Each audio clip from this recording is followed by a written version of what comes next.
ধর নে এটা। আচ্ছা আপনি ঘরে যান, আমি কাপড়গুলো আমারে দিয়ে আসতেছি। এই ড্রেস আমার জন্য আনি নেই, এটা তোর জন্য আছে। আমার জন্য?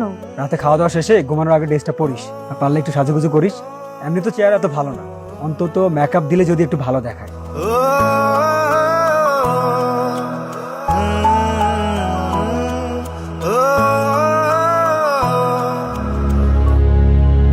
বাবা আমায় ডেকেছো?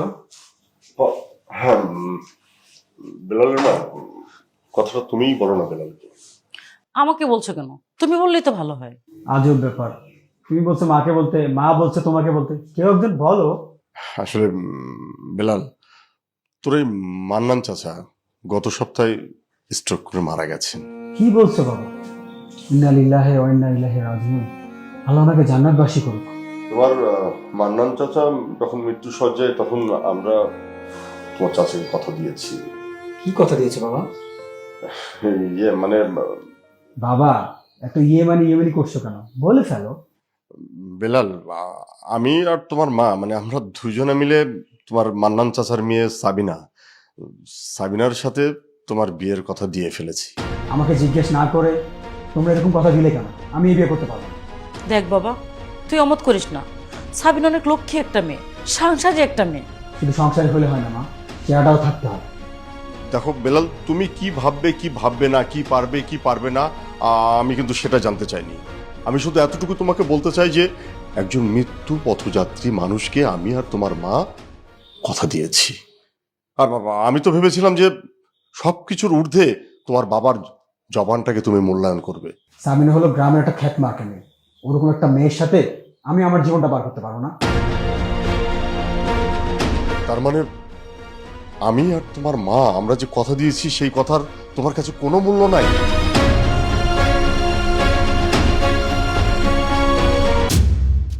কি হয়েছে তোমার? বাবা, কি হয়েছে? বাবা, কি হয়েছে বাবা? কি বাবা, তোমার কি হয়েছে? হয়েছে? এই যাতে তাতে পানি নিয়ে আয়, ডাক্তারকে ফোন কর। মা তুমি বাবার খেয়াল রাখো, আমি এখনই যাচ্ছি। কি হয়েছে তোমার? কোথায় ব্যথা করছে?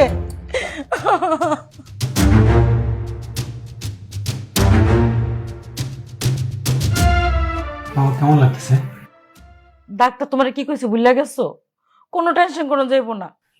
সবই ঠিক আছে বেলালের মা, কিন্তু এই মুখ নিয়ে আমি মান্নানের মেয়ের সামনে কিভাবে দাঁড়াবো? এইভাবে অপমান হওয়ার চাইতে মরে যাওয়াই অনেক ভালো ছিল। চুপ করেন আপনি প্লিজ। আপনার না ডাক্তার কইছে আপনি কোনো রকম টেনশন করবেন না। আপনি কেন টেনশন করতেছেন? বুকটার মধ্যে আবার ব্যথা করছে। এ কি, আপনি এরকম করতেছেন কেন? বাবা, বাবা তুমি শান্ত হও বাবা, আমি তোমার সব কথা মেনে নিব, তুমি যাই বলবো তাই হবে বাবা। তুই ঠিক বলছিস তো বাবা? জি বাবা। তাহলে তাহলে আমাকে কথা দে, তুই সাবিনাকে বিয়ে করবি। প্লিজ আপনি শান্ত হন তো। হ্যাঁ বাবা, আমি কথা দিলাম, আমি সাবিনাকে বিয়ে করবো। শুকর আলহামদুলিল্লাহ। ও আদার ঋণ অনেক বড় ঋণ রে বাবা, তুই আজ আমাকে মুক্তি দিবি রে বাবা, মুক্তি দিবি। বাবা আমি আছি তোমার সাথে।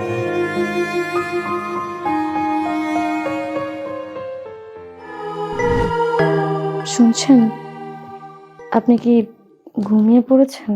কেন, কিছু বলবেন? না মানে আজকে তো আমাদের বাসর রাত, কিন্তু আপনি আমার সাথে কথা না বলেই এভাবে ঘুমিয়ে যাচ্ছেন। আপনার সাথে কথা বলার ইচ্ছা বা রুচি কোনোটাই আমার নেই। আপনি কি কোনো কারণে আমার উপরে রেগে আছেন? শুধু আপনি না, সারা দুনিয়ার উপরেই আমার রাগ। সেই কবে আপনার বাবা মরার সময় আমার বাবাকে ওয়াদা করিয়ে নিয়েছে, তার প্রায়শ্চিত্ত আমাকে করতে হচ্ছে। দেখুন, জন্ম মৃত্যু বিয়ে এই সব কিছুই তো আল্লাহর হাতে, তাই না? তাই বলে আমি আপনার মতো একটা গাইয়া খ্যাত মেয়ের সাথে সারা জীবন পার করব? আমি গ্রামে বড় হয়েছি, এটা কি আমার অপরাধ? আর গ্রামে থাকলে কি মানুষ গাইয়া খেত ভূত হয়ে যায়? আপনি নিজেকে দেখেন আর আমাকে দেখেন, আমার মতো একটা শিক্ষিত স্মার্ট ছেলের পাশে আপনার মতো একটা অজপাড়া গ্রামের মেয়েকে মানায়? সবকিছুই আল্লাহ তাআলার সৃষ্টি, মন থেকে ভালোবাসলে আর সম্মান করলে সবাইকেই সবার পাশে মানায়। দেখেন, আপনার কাছে আমার এত লেকচার শোনার টাইম নেই। আমি আপনাকে স্ত্রী হিসেবে মানি না, মানবো না। তাহলে আমাদের বিয়ে? আমরা শুধু কাগজ কলমে স্বামী স্ত্রী। আপনি ইচ্ছে হলে আমার সাথে থাকবেন, আর ইচ্ছে না হলে থাকবেন না। আর আপনি যদি চান, যে কোনো সময় আমাকে তালাক দিয়ে চলে যেতে পারেন। তালাক? অবাক হচ্ছেন কেন? এমনভাবে চমকে উঠলেন যেন জীবনে প্রথমবার তালাক শব্দটা শুনলেন। দেখেন, আমি মুসলিম সম্ভ্রান্ত পরিবারের একটা মেয়ে। ছোটবেলা থেকে যতটুকু জেনেছি, মুসলিম মেয়েরা বিয়ের সময় বউ সেজে স্বামীর ঘরে যায়, আর মৃত্যুর সময় কাফনের কাপড় পরে বিদায় হয়। আপনি সত্যি সত্যি প্রমাণ করলেন আসলে আপনি একটা গাইয়া খ্যাত। এই যুগে তালাক কোনো ব্যাপার? প্রতিদিন হাজার হাজার তালাক হচ্ছে। আমি সংসার করার স্বপ্ন দেখেছি, তালাকের কথা আমি কখনো কল্পনাতেও ভাবিনি। এতদিন ভাবেন নাই, এখন ভাবেন। সারা রাত বসে বসে ভাবেন। আর এখন আমাকে একটু শান্তিতে ঘুমাতে দেন প্লিজ, ডিস্টার্ব করবেন না।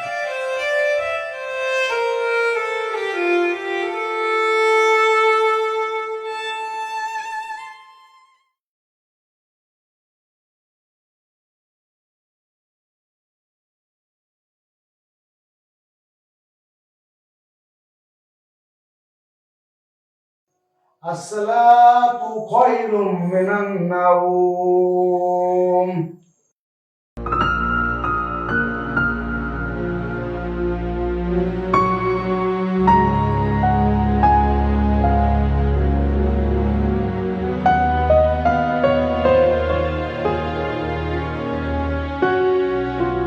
এই যে শুনছেন, শুনছেন? কি হয়েছে? বাসায় কি ডাকাত পড়েছে? এত ডাকাটাই কেন? আমি তো আপনাদের বাসায় কিছুই চিনি না। আমার আসলে একটা জায়নামাজ দরকার, যদি একটু এনে দিতেন। আচ্ছা, কোথাও খুঁজে নেন। আপনি নামাজ পড়ে হয়তো বা কোথাও এক জায়গায় রেখেছেন, একটু দয়া করে এনে দিবেন। আচ্ছা, ঝামেলা তো আশেপাশে কোথাও আছে, আপনি খুঁজে দেখেন না। একটু পর তো আপনিও নামাজ পড়তে উঠবেন, কষ্ট করে যদি একটু জায়নামাজটা এনে দিতেন উপকার হতো। আমাকে কি তোর চাকর মনে হয়? আসতে না আসতে হাউকে লাগা দিছিস। তোর জ্বালা কি শান্তিতে ঘুমাইতে পারবো না? আপনি আমার সাথে এভাবে কথা বলছেন কেন? কিভাবে কথা বলবো? একটা জায়নামাজ এটা খুঁজে নিতে পারিস না? কানের কাছে কেমন জ্ঞান জ্ঞান করে আমার কাঁচা ঘুমটা ভেঙে দিলি তুই। একটু পর তো ভোর হয়ে যাবে, আপনিও নামাজ পড়তে উঠবেন, তাই ভাবলাম যে আপনাকে একটু ডেকে দিই। পাগলের কথা শোনো। আরে আমি তোমার যদি জুমার নামাজও পড়ি না, আর উনি আসছে আমাকে ফজরের নামাজ পড়াতে। তোর ইচ্ছে হলে তুই নামাজ পড়, আমাকে একটু শান্তিতে ঘুমাতে দে। আর শোন, আমি ঘুম থেকে না ওঠা পর্যন্ত আমাকে ডাকবি না, কথা মনে থাকে না?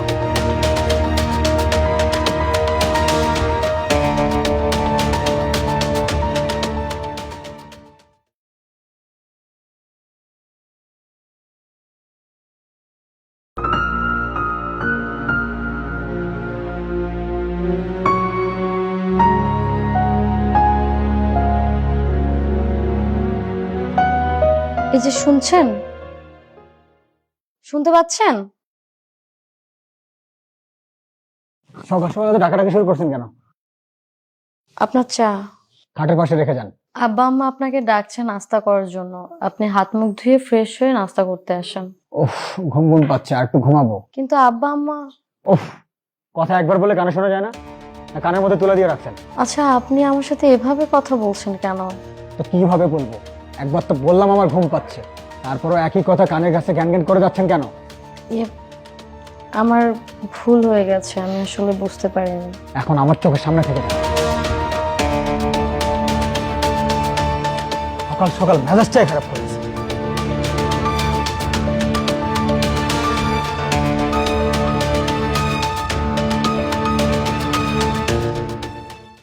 দেখছো গাছের অবস্থা? গাছের গোড়ায় একটু পানি টানি দিতে বললো, বুঝছো? ঠিক আছে, সেটা না হয় বলবো। এবার দেখেছো আমাদের কি কপাল, নতুন বউ আসছে আর গাছে একটা মুকুল নেই। বাবা, কিরে, কোথায় যাচ্ছিস? একটু বাইরে ঘুরতে যাচ্ছি। ঘুরতে যাচ্ছিস, ভালো কথা। তো বৌমাকে সাথে নিয়ে যা। তাছাড়া বৌমা নতুন শহরে এসেছে, ওকে নিয়ে গেলে ভালো লাগবে। মা, আমি তো আমার কাজে যাচ্ছি। স্ত্রীকে সময় দেওয়াটাও কিন্তু একটা কাজ, আর তারও তো ইচ্ছে করে এই শহরটা ঘুরে দেখার। পরে এক সময় নিয়ে যাবো। তাহলে তুমি এক কাজ করো, বাইরে যাওয়ার দরকার নাই, ঘরে বসে বইয়ের সঙ্গে আড্ডা দাও, বাইরে বন্ধুদের সঙ্গে আড্ডা দেওয়ার কোনো দরকার নেই। আচ্ছা ঝামেলা তো। আমার যা বলার আমি বলেছি। মা, তোমার বৌমাকে রেডি হতে পারো, আজকে তাকে নিয়ে ঘুরতে চলো।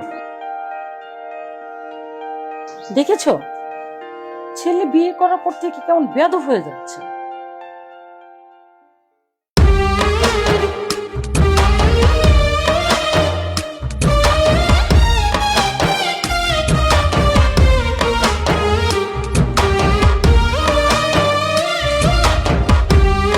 আলম ভাই চলেন রহিমের দোকানে চা চার সাথে কোনো বিস্কুট খেতে হবে। তোমরা আমাকে দেখে উল্টা দিকে যাচ্ছিলে কেন? জি ভাবি, আমাকে ডেকেছেন ভাবি? তোমরা আমাকে দেখে উল্টা দিকে যাচ্ছিলে কেন? কি যে বলেন ভাবি, আপনাকে দেখে পালাবো কেন? আমরা তো এইদিকেই যাচ্ছিলাম ভাবি। আমি স্পষ্ট দেখেছি তোমরা আমাকে দেখে উল্টা দিকে যাচ্ছিলে। ভাবি আপনি কি না কি দেখছেন? মনির ভাই আপনি কিছু বলেন ভাই। না না ভাবি আসলে আপনি ভুল বুঝছেন, আলম ভাই যেটা বলছেন এটাই সত্য, আমরা এদিকেই যাচ্ছিলাম, আপনি ভুল দেখছেন। আলম, তোমরা কিন্তু আগের মতো আমার আর খোঁজ খবর নাও না, তোমাদের উচিত আমার খোঁজ খবর নেওয়া। ভাবি আপনি তো আমাদের এলাকারই ভাবি, আর আপনার খোঁজ খবর নেওয়া তো আমাদের দায়িত্বের মধ্যেই পড়ে। মনির ভাই আপনি কি বলেন ভাই, কিছু বলেন না ভাই। না না ভাবি, আলম ভাই ঠিকই বলছে, আপনার দেখাশোনা খোঁজখবর না আমাদের দায়িত্ব। তাছাড়া আলম ভাই যা বলছে এ ব্যাপারে আমি একমত। খালি কি ওর কথায় একমত হলে চলবে? মাঝে মধ্যে তো ভাবির কথাও একমত হতে হবে, তাই না? যাই হোক আলম, তুমি কিন্তু ওকে নিয়ে আমার বাসায় চা খেতে আসবে। জি ভাবি। আচ্ছা ভাবি আজকে আমরা আসি, একদিন আমরা দুজনেই চা খেতে আসবো আপনার বাসায়। মনে করে অবশ্যই দুইজন কিন্তু বাসায় আসবা। জি ভাবি, আমরা দুজনেই আসবো। বাচ্চা গেলাম ভাই।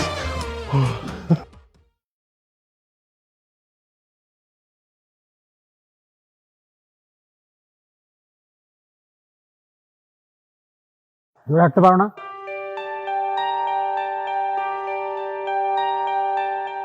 রাজীব ভাই, এখানে এসে দাঁড়াও। ভাই বিয়ে করলেন অথচ আমাদেরকে দাওয়াত দিলেন না। গোপনে গোপনে ফরজ কাজটা সেরে ফেললেন। আসলে সবকিছু হুট করে ঘটে গেলে তো কাউকে কিছু বলার সময় পাইনি। এভাবে বললে তো ভাই মেনে নিব না। বিয়ের দাওয়াত পাইনি তাতে কি হয়েছে ভাই? ভাবি রাতের তো চা কফির দাওয়াত একটু পেতেই পারি ভাই। একদিন সময় করে বাসায় এসো। জি ভাই, একদিন আসবো আমরা সময় করে। আচ্ছা ভাই, উনি কে আপনার শ্বশুর বাড়ি আত্মীয় নাকি? আরে আত্মীয় হবে কেন, এ তো তোমাদের ভাবি। আর সরি ভাই, আসলে আমরা চিনতে পারি না ভাই। আর তাছাড়া ভাবি যেভাবে বোরকা তারপরে চশমা পরে আসছে তাতে তো চেনা খুবই মুশকিল।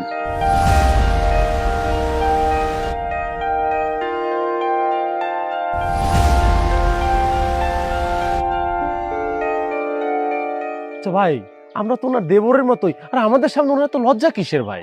আসলে তোমাদের ভাবি অনেক পদ্মাশীল ব্যক্তি তো, ওর ছাড়া চলাফেরা করে না। ভাবি মুখের হিজাবটা সরিয়ে আপনার সুন্দর চেহারাটা একটু দেখাবেন প্লিজ।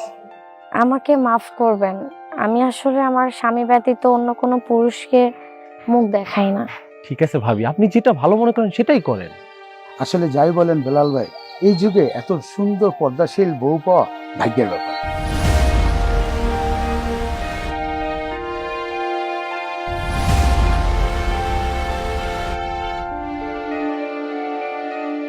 আচ্ছা ঠিক আছে, আজ তাহলে আসি।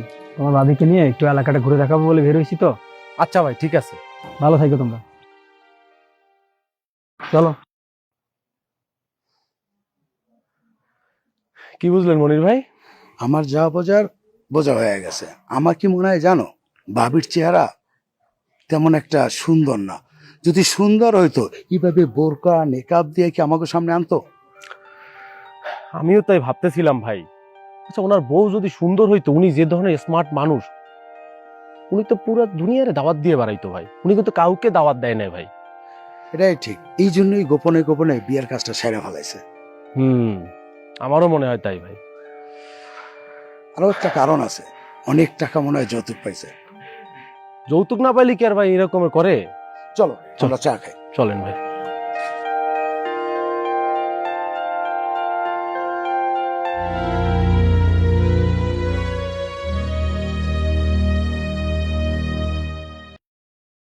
এবার আপনার মাথা ঠান্ডা হয়েছে? আমি আবার কি করলাম? আমার এলাকার ভাই বেড়াদের সামনে এভাবে আমাকে অপমান করার কি দরকার ছিল? আমি আবার আপনাকে অপমান কখন করলাম? এলাকার ভাই বেড়াদের সামনে হিজাব সরিয়ে মুখটা দেখালে কি এমন ক্ষতি হতো? আর আমি বাহিরের মানুষকেই বা কেন মুখ দেখাতে যাব? পুরো মহল্লা সবাই জানে আমি কেমন মানুষ। আমার মতো স্মার্ট আর স্টাইলিশ একজনও এলাকায় নেই। সেই আমার বউয়ের পোশাক আশাক দেখে এখন তো সবাই হাসাহাসি করবে। বোরখা পরলে মানুষ হাসবে কেন? আপনি তো অন্তত একটা জিন্সের টপ পরে ওদের সামনে যেতে পারতেন, তাহলে অন্তত আমার সম্মানটা হানি হতো। স্বামীর কাছে তার স্ত্রীর পর্দাটাই সম্মান, আর আমি চাই না আপনি ব্যতীত আমাকে অন্য কেউ দেখুক। আমার আপনাকে দেখার কোনো ইচ্ছা নেই। আপনার ইচ্ছে হলে আমার সামনে বোরকা পরেন, কিন্তু আমার আত্মীয় স্বজনের সামনে বোরকা পরেন না। আমি যেটা করতে পারবো না সেটা করার জন্য আপনি আমাকে জোর করবেন না। কারোর শখ পূরণ করতে যে আমি পাপ করতে পারবো না। আমার শখ আহ্লাদ পূরণ করা তোর জন্য পাপ? তাহলে আমার মতো পাপির সাথে সংসার করতেছিস কেন? যা, চলে যাবো তোকে সামনে।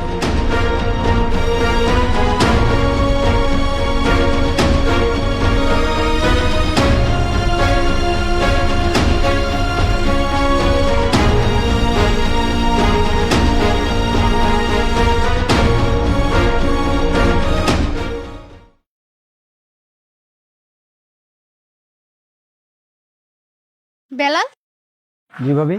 শুনলাম তুমি নাকি বিয়ে করেছো। জি ভাবি। শুনলাম তোমার বউ নাকি গ্রামের খ্যাত গাইয়া আনিসমা। কি করব বলুন, বা আমার জোর করে বিয়েটা দিয়ে দিল। আমার কাজিন ঈশিতার কি কোনো কমতি ছিল? দেখতে আমার মতো স্মার্ট আর সুন্দরী, তোমার সাথে মানাই তো। ভাবি, আপনার কাজ নিশিদাকে তো আমারও পছন্দ ছিল, কিন্তু পরিবারের চাপে পড়ে। তুমি ভেবে দেখো বেলাল, তোমার মতো স্মার্ট ছেলের সাথে আমার বোন ঈশিতাকেই মানায়। ভাবি, এখন আর আফসোস করে কি হবে? আরে আজকাল বিয়ে ডিভোর্স এগুলো কোনো ব্যাপার নাকি? তুমি তোমার ওই গাইয়া ভূত বউটাকে ডিভোর্স দিয়ে দাও, আর ঈশিতাকে রাজি করানোর দায়িত্ব আমার। সত্যি ভাবি? অবশ্যই। আমার তো ভাবতেই অবাক লাগছে যে তোমার মতো একটা স্মার্ট ছেলে ওই রকম একটা গাইয়া ভূত মেয়ের সাথে সংসার করছে কিভাবে। ভাবি, আপনি আসলে আমার মনের কথাটা বুঝতে পেরেছেন। থাক, মনে কষ্ট নিও না, যত তাড়াতাড়ি পারো ওই আপদটাকে বিদায় করো। জি ভাবি, দোয়া করবেন। অবশ্যই।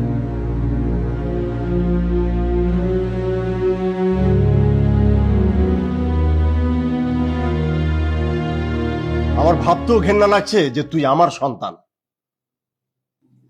আমি আগে বলেছিলাম এই বিয়ে না দিতে। একটা কথা মনে রাখো, জোর কর কখনো সংসার হয় না। কি কমতে ছিল মেয়েটার? মেয়েটার রূপে কোনো অনন্যা। শুধু রূপগুণ থাকলে হয় না মা, যোগের সাথে তাল নিয়ে চলতে জানতে হয়। তাই বলে কি এখন যুগের সঙ্গে তাল মিলিয়ে ব্যহাপনা করতে হবে? দেখেন বাবা, যার যার পছন্দ তার কাছে। আমার এসব হুজুর মহিলা পছন্দ না, আমার সাথে মানে না, এমন কাউকে আমি বউ হিসাবে মেনে নিতে পারবো না।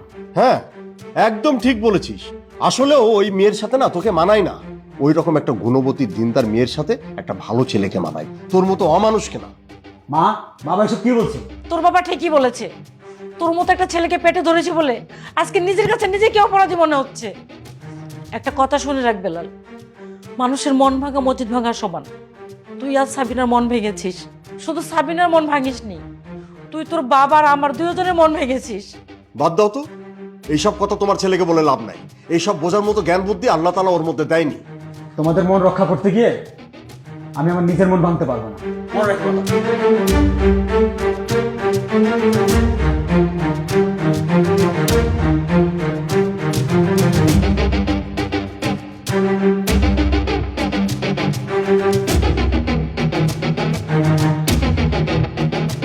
কি সন্তান পেটে ধরলাম, আজকে সন্তানের জন্য পরের মেয়ের কাছে আমাকে ছোট হতে হচ্ছে। বাড়িতে কি কেউ নাই নাকি? হ্যাঁ, বেলা বাজে 12টা, এখন আমার গোসলে পানি দেওয়া হয়নি কেন? বাড়ির সবাই মরছে নাকি? আপনার কি লাগবে আপনি আমারে বলেন। আমার গোসলে পানি দেওয়া হয়নি কেন? আপনি তো গোসলখানায় উকি দিয়ে দেখেন নাই। আমি অনেক আগে আপনার জামা আর গোসলের পানি গোসলখানায় রেখে আইছি। খালি গোসলখানা দিয়ে আসলে হবে? আমাকে তো জানাইতে হবে, না জানানোর প্রয়োজন মনে করো নাই? আমি আপনাকে বলেছিলাম, আপনি ওই সময় ফোন টিপছিলেন, তাই হয়তো বা আপনি আমার কথা খেয়াল করেন নাই। এটা সুন্দর করে সাবান দিয়ে ধুয়ে রাখবি, মনে থাকে যেন।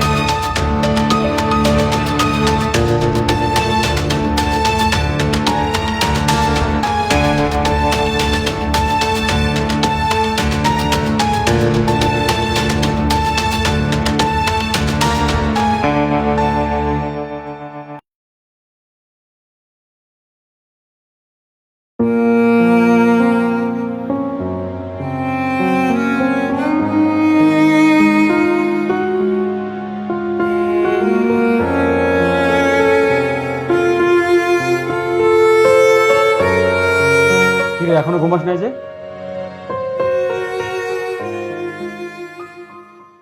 আমি তো আপনার জন্যই জেগেছিলাম। শোন, জীবনটা নাটক বা সিনেমা না। স্বামীর জন্য ভাত নিয়ে অপেক্ষা করা নাটক বা সিনেমা মানায়, বাস্তবে না। আসলে আপনি না আসা পর্যন্ত আমার টেনশনে ঘুম আসছিল না। আমার জন্য টেনশন কেন? আমি তোর কি লাগি রে? আপনি আমার স্বামী। চুপ, একদম চুপ। আমিও তোর কেউ না, তুইও আমার কেউ না। আমার সাথে আলগা ফিরে দেখাতে আসবি না, এই কথাটা মাথার মধ্যে ঢুকে রাখবি। আপনি এভাবে কথা বলছেন কেন? আমার অপরাধটা কি? তোর সবচাইতে বড় অপরাধ, তুই গাইয়া খ্যাত। তোর মতো ব্যাকডেটেড বউয়ের সাথে আমি সারা জীবন পার করতে পারবো না। তাহলে আমাকে বিয়ে করেছিলেন কেন? আমার বাবাকে সুস্থ করার জন্য তোকে বিয়ে করতে বাধ্য হয়েছিলাম। তোর কোনো মূল্য না থাকুক আমার কাছে, কিন্তু আমার বাবার মূল্য তো আমার কাছে অনেক বেশি। কিন্তু একটা কথা কান খুলে শুনে রাখ, আমি মরে গেলেও তোকে স্ত্রী হিসেবে স্বীকৃতি দিব না। তুই শুধু কাগজে কলমে আমার বউ, এই কথাটা মনে রাখবি।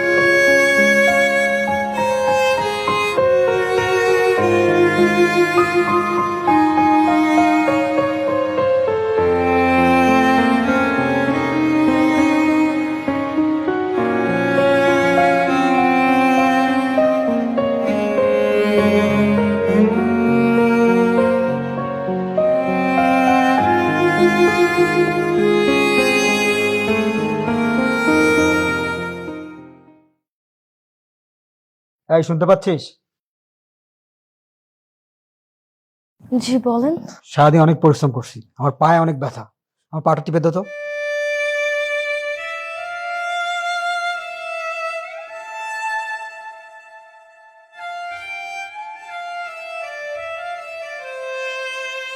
কিরে, কেমনে পা টিপিস? ভালো মতো টিপে দে। খাওয়ার সময় তো ঠিকই 2 প্লেট ভাত খাস, আর কাজের বেলা কোনো খবর নাই। আপনি আমাকে খাওয়ার খোটা দিচ্ছেন? তোর ভাগ্য ভালো যে খোটা দিচ্ছি। তোর মতো ঘাইয়া ভূতের কপালে তো 3 বেলা মার জোড়ার কথা। তাহলে তো আমি অনেক বড় ভাগ্যবতী যে আপনার মতো মহান পুরুষ আমার ভাগ্যে জুটেছে। মুখে মুখে তর্ক না করে ভালো মতো পাটা টিপে দে।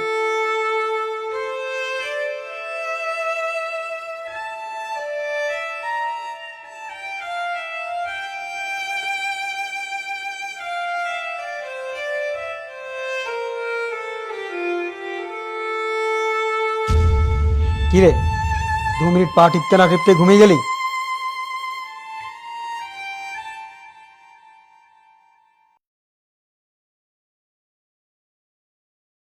এই শুনতে পাচ্ছিস? ধর নে এটা।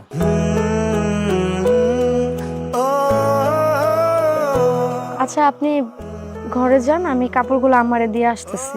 এই ড্রেস আমার জন্য আনি নেই, এটা তোর জন্য আছে। আমার জন্য? রাতে খাওয়া দাওয়া শেষে ঘুমানোর আগে ড্রেসটা পরিস, আর পারলে একটু সাজুগুজু করিস। এমনি তো চেহারা এত ভালো না, অন্তত মেকআপ দিলে যদি একটু ভালো দেখায়। ঠিক আছে, থাক তুই, আমি গেলাম।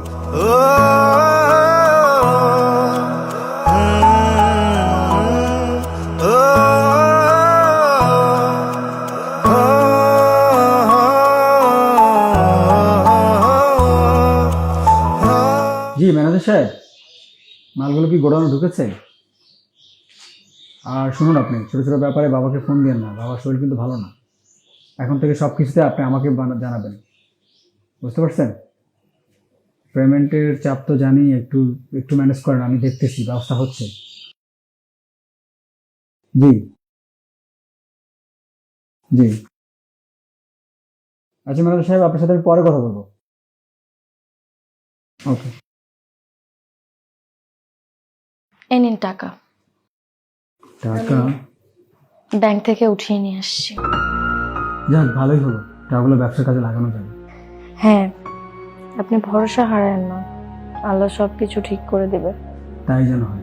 আচ্ছা একটা কথা বলি। কি বলো? আপনি নিয়মিত নামাজ কালাম পড়েন। নামাজ কালাম পড়লে মন শান্ত হয়, এমনকি ধৈর্যও বাড়ে। আর সেই সাথে সাথে আল্লাহ তাআলা রুটি রিজির ব্যবস্থা করে দেন। আচ্ছা, ভেবে দেখবো। আসলে আল্লাহর ইবাদত ভেবে দেখার কোনো বিষয় না। ইবাদত হলো ফরজ কাজ। যে ইবাদত করে না, আল্লাহ তাআলা তার উপরে অসন্তুষ্ট হন, মুখ ফিরিয়ে নেন। সব থেকে বড় কথা হলো আপনি আল্লাহর ইবাদতটা শুরু করেন, তাহলে দেখবেন আপনার আর কোনো সমস্যা থাকবে না। তার সাথে সাথে আল্লাহ তাআলা আপনাকে সুখ শান্তির রাস্তাটাও দেখিয়ে দিবে।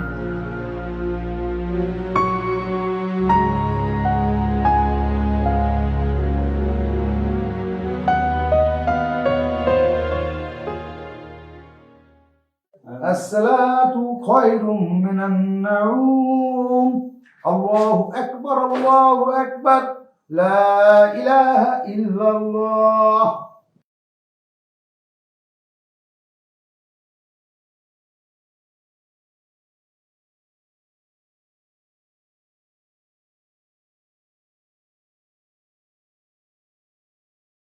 জানামাজটা কোথায়?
লা ইলাহা ইল্লাল্লাহু মুহাম্মাদুর রাসূলুল্লাহ।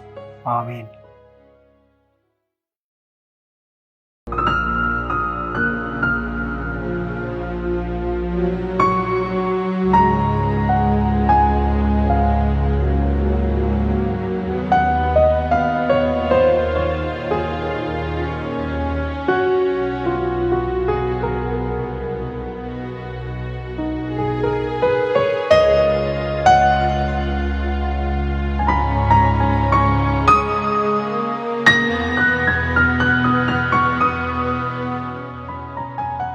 ভাই, খবর কিছু শুনছেন?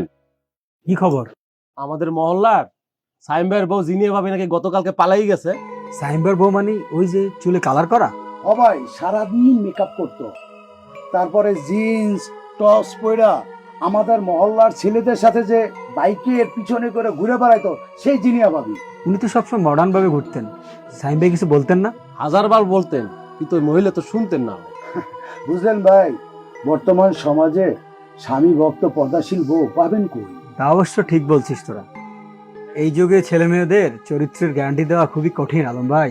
তা অবশ্য ঠিক ভাই। ভাই রূপা চকচকে না দেখে গুণবতী ও চরিত্রবান দেখে বিয়ে করা উচিত ভাই। আসলে ভাই আপনি এদিক থেকে অনেক সুখী, কারণ এই যুগে এরকম চরিত্রবান এবং কি পর্দাশীল বউ পাওয়া কিন্তু ভাগ্যের ব্যাপার। কি আলম ভাই?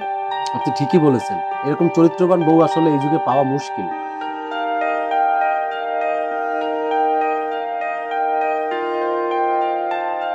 ভাই আমাকে চার বিলটা দিয়ে দিন।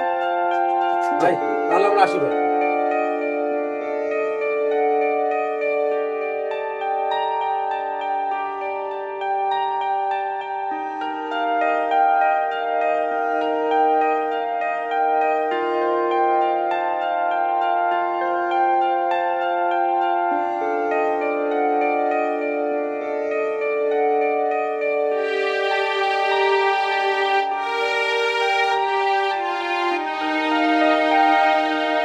আপনি নামাজে যাবেন না? না, আজকে বাইরে যাব না। আজকে তোমাকে নিয়ে একসাথে নামাজ পড়বো। আলহামদুলিল্লাহ আলহামদুলিল্লাহ। আমিন। আমি স্বামী হিসাবে তোমাকে অনেক অবহেলা করেছি। স্বামীর উপরে তোমার যে হক, যে অধিকার, তা আমি নষ্ট করেছি। তুমি আমাকে মাফ করে দিবা। কি বলছেন? আপনি তো আমার স্বামী, আপনার কোনো ভুল আমার কাছে কোনো ভুল না। তারপরও তুমি আমাকে মাফ করে দিও। আপনি এভাবে বলে আমাকে গুনাহগার করবেন না। আল্লাহ তাআলা আপনাকে হেদায়েত দান করুক, উত্তম চরিত্রের অধিকারী করুক। আমার খারাপ স্বভাব জেনেও তুমি আমাকে বিয়ে করেছো। আমার দুদিনে আমার পাশে ছিলে, সব সময় আমার হাত ছাড়ো না। তুমি আমার অ্যাকচুয়ালি জীবন সঙ্গী। আপনার প্রতি আমার বিশ্বাস ছিল। আপনি মানুষটা বাইরে যেমনই হন না কেন, ভেতরে আপনার মধ্যে লুকায় আছে অন্যরকম একজন মানুষ। তাই এই বিশ্বাসটা ধরে রেখেছিলাম, আর যেটার ফল আজকে আমি পাচ্ছি। আমার উপর তোমার যে বিশ্বাস, সেটা আমি কখনো নষ্ট হতে দিই না।